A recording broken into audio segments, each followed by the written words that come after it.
अथ षष्ठोऽध्यायः छठा अध्याय विराट स्वरूप की विभूतियों का वर्णन।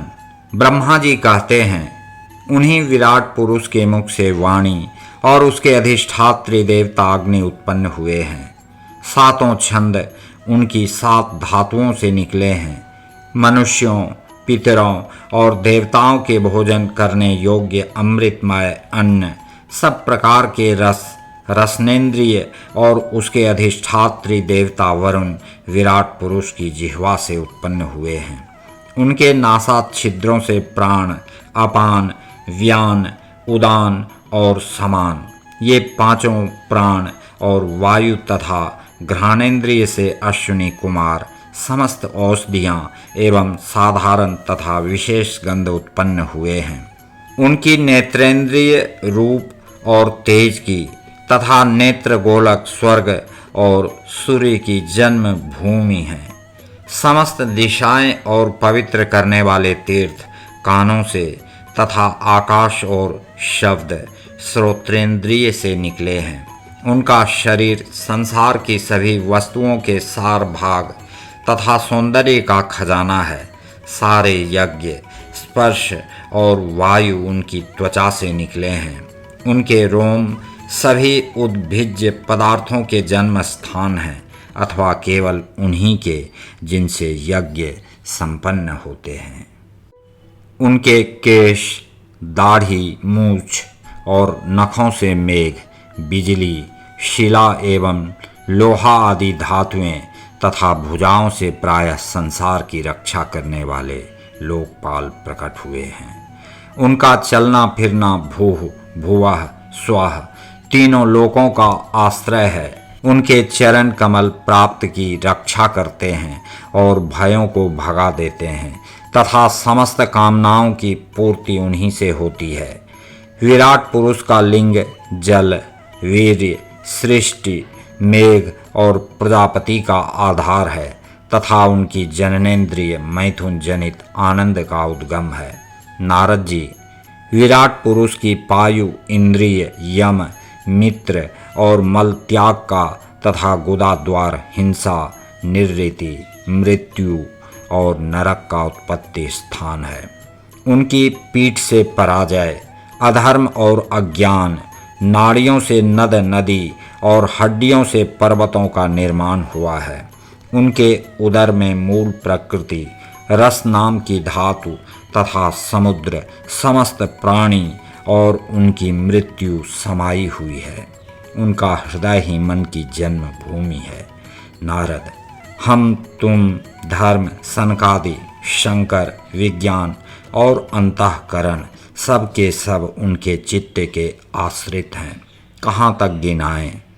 मैं, तुम, तुम्हारे बड़े भाई सनकादि, शंकर, देवता, दैत्य, मनुष्य, नाग, पक्षी, मृग, रेंगने वाले जंतु, गंधर्व, अप्सराएं, यक्ष, राक्षस, भूत, प्रेत, सर्प, पशु, पितर, सिद्ध, विद्याधर, चारण, वृक्ष और नाना प्रकार के जीव जो आकाश, जल या स्थल में रहते हैं, ग्रह, नक्षत्र, केतु अर्थात पुच्छल तारे, बिजली और बादल, ये सब के सब विराट पुरुष ही हैं।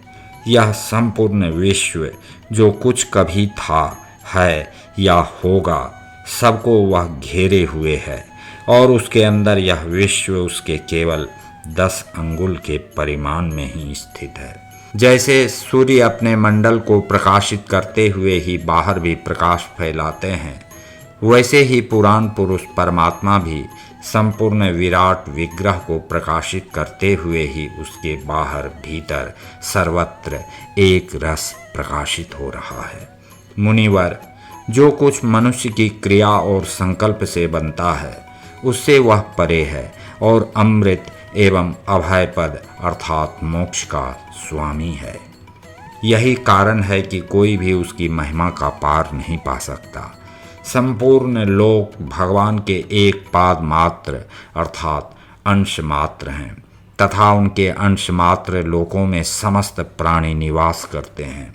भूलोक, भूवरलोक और स्वर्लोक के ऊपर महरलोक है।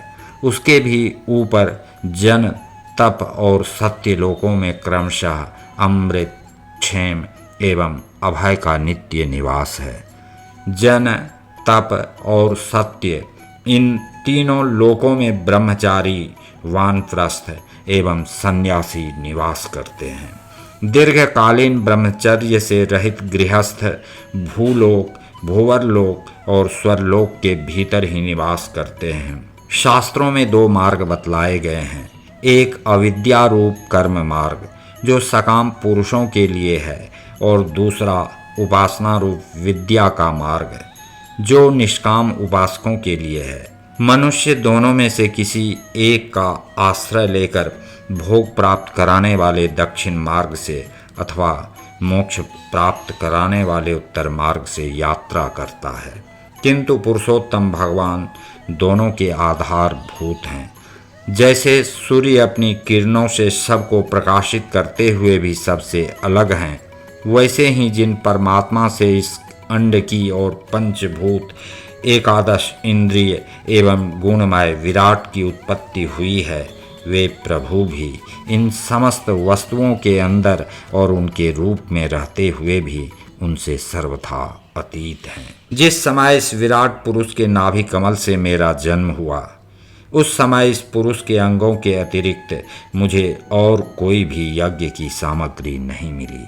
तब मैंने उनके अंगों में ही यज्ञ के पशु, यूप अर्थात स्तंभ, कुश, यह यज्ञ भूमि और यज्ञ के योग्य उत्तम काल की कल्पना की।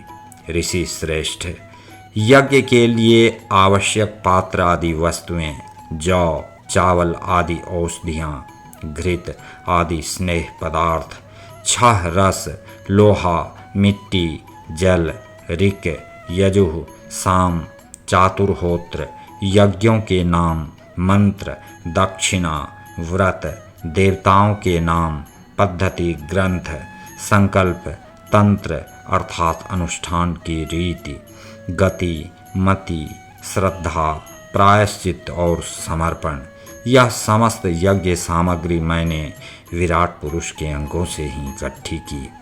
इस प्रकार विराट पुरुष के अंगों से ही सारी सामग्री का संग्रह करके मैंने उन्हीं सामग्रियों से उन यज्ञ स्वरूप परमात्मा का यज्ञ के द्वारा यजन किया।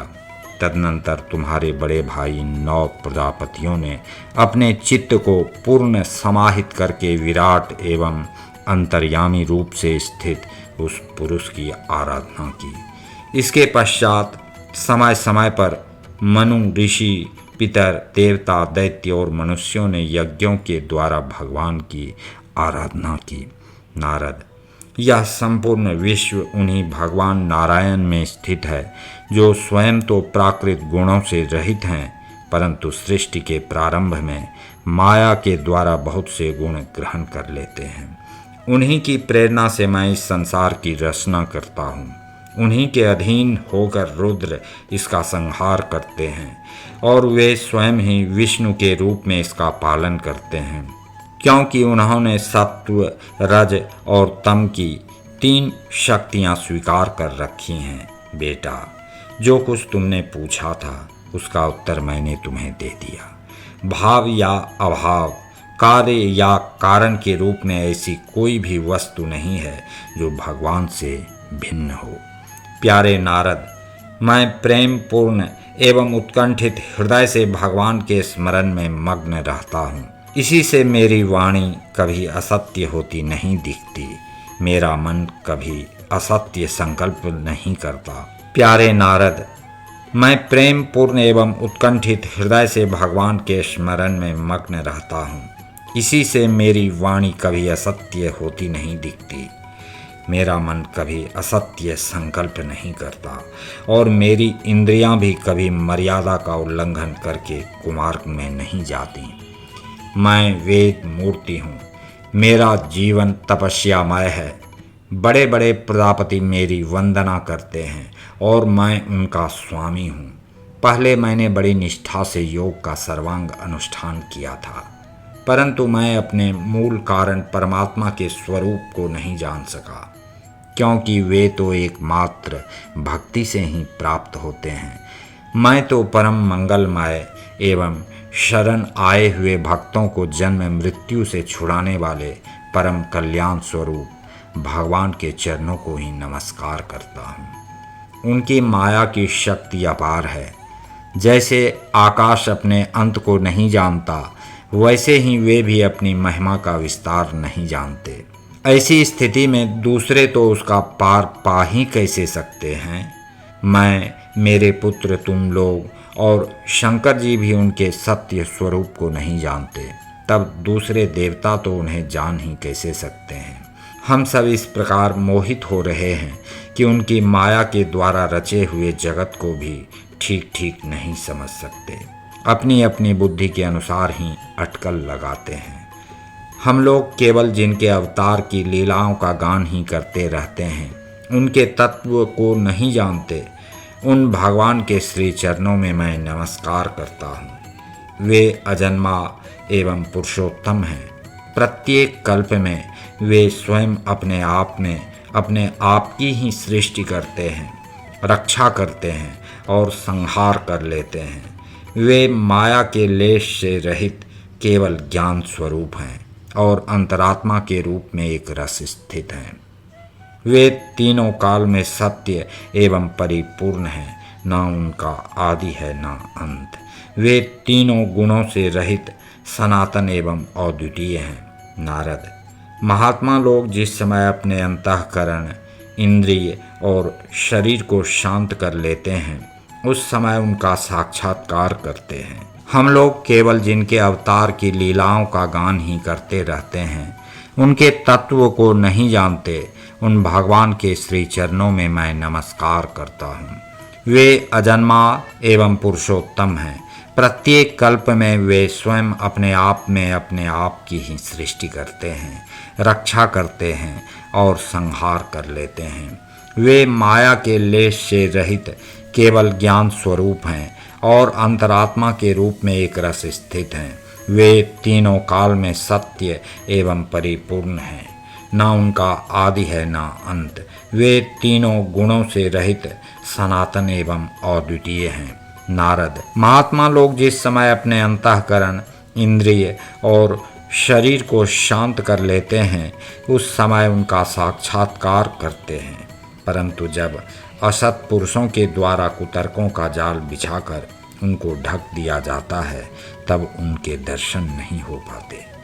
और तुम्हारे जैसे अन्य भक्तजन, स्वर्गलोक के रक्षक, पक्षियों के राजा, मनुष्य लोक के राजा, नीचे के लोकों के राजा, गंधर्व, विद्याधर और चारणों के अधिनायक, यक्ष, राक्षस, सांप और नागों के स्वामी, महर्षि, पितृपति, दैत्येंद्र, सिद्धेश्वर, दानवराज और भी प्रेत, पिशाच, भूत, कुष्मांड, जल जंतु, मृग और पक्षियों के स्वामी एवं संसार में और भी जितनी वस्तुएं ऐश्वर्य, तेज, इंद्रिय बल, मनोबल, शरीर बल या क्षमा से युक्त हैं, अथवा जो भी विशेष सौंदर्य, लज्जा, वैभव तथा विभूति से युक्त हैं, एवं जितनी भी वस्तुएं अद्भुत वर्ण वाली, रूपवान या अरूप हैं, वे सब के सब परम तत्वमय भगवत्व रूप ही हैं। नारद, इनके सिवा परम पुरुष परमात्मा के परम पवित्र एवं प्रधान प्रधान लीलावतार भी शास्त्रों में वर्णित हैं। उनका मैं क्रमशः वर्णन करता हूँ। उनके चरित्र सुनने में बड़े मधुर एवं श्रवणेन्द्रिय के दोषों को दूर करने वाले हैं। तुम सावधान होकर उनका रस लो।